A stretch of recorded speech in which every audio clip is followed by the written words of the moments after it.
حشمت دمت ریز بیا دکتر.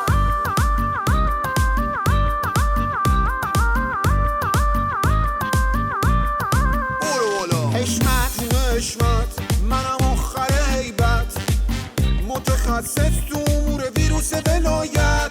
دکتر جون دکتر، آقا رد داده بعد تو، بس که هزیون میگه دیگه زده بالا کنترل.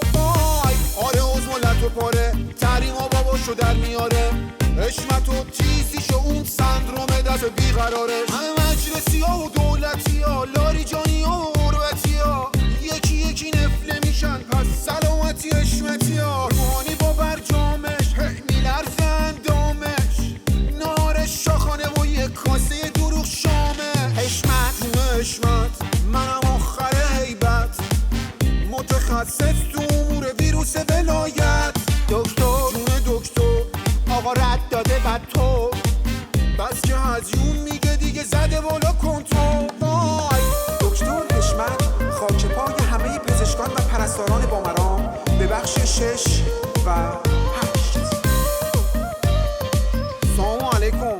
تاریکم جون، تو میخوام به این یارو کوید 19 بگم که ما شاخ کوید راحل رو شکستیم، جسم ناقص ویروس ولایتم به فنا دادیم. تو کیش میشی بیریخ؟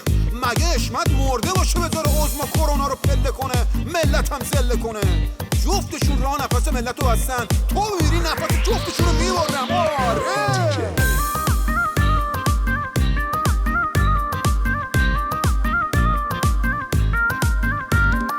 سلام گلای تو خونه، هموطنای نمونه، قول بدین که حرفای حشمت یادتون بمونه. مرسی.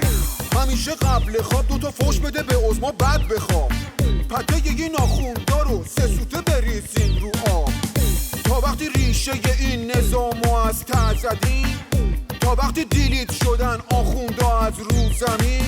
بهتون میگم آفرین، شماها تاج سرین، شیرینی ناپل اونی همه مهمون حشمتی.